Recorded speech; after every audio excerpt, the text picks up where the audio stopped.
अगर आप भी मयूर फिल्म भोजपुरी के ऑडियो वीडियो देखना चाहते हैं तो प्लीज हमारे चैनल को सब्सक्राइब करें और बेल आइकन दबाना ना भूलें।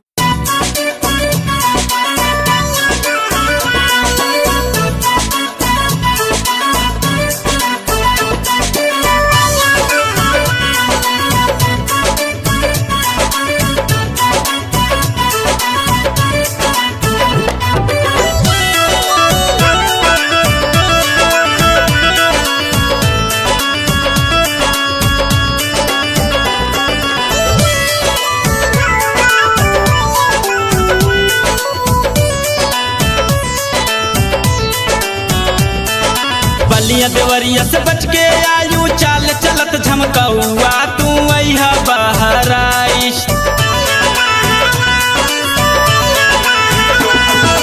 बलिया देवरिया से बच के आयु चाल चलत झमकौआ तू अइहा बहराइश।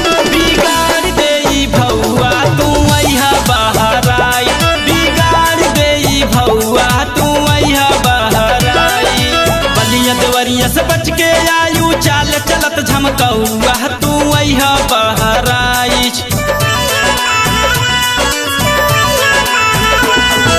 बलिया देवरिया से बच के आयु चाल चलत झमकौआ तू अइहा बहराइच। बिगाड़ देई भौआ तू अइहा बहराइच। बिगाड़ देई भौआ तू अइहा बहराइच।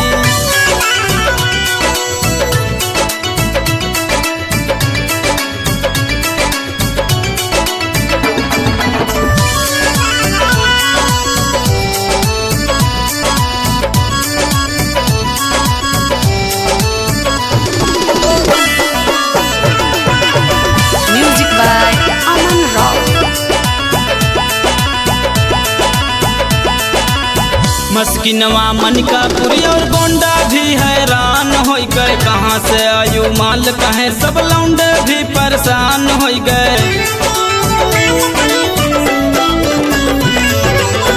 मस्किनवा मनकापुरी और गोंडा भी हैरान हो गए। कहाँ से आयु माल कहे सब लौंडे भी परेशान हो गए। छतिया के ओढ़नी बांध कमर ना घूमो पूरा गौआ तू अइहा बहराइच। छतिया के ओढ़नी बांध कमर ना घूमो पूरा गौआ तू अइहा बहराइच। बिगाड़ देई भौआ तू अइहा बहराइच। बिगाड़ देई भौआ तू अइहा बहराइच।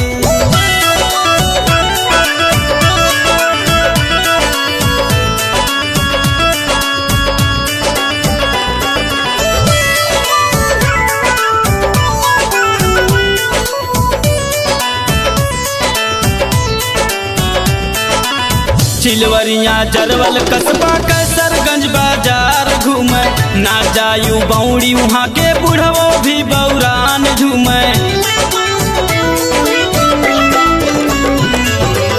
चिलवरिया जरवल कस्बा कैसरगंज बाजार घूमे। ना जायू बौड़ी वहाँ के बुढ़वो भी बौरान झूमे।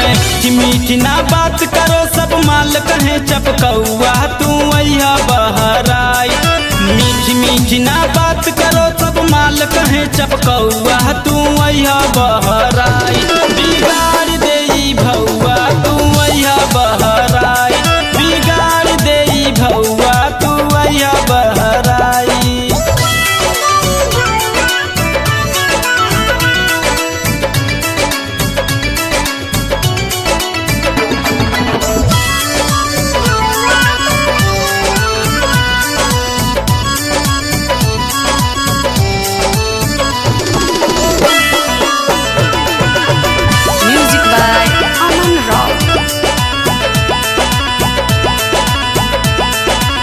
मिहपुरवा सर्रा उर्रानन पारा भर्राई जई है। देख डिजाइन लचक मचक कोई काहे ना पगलाई जई है।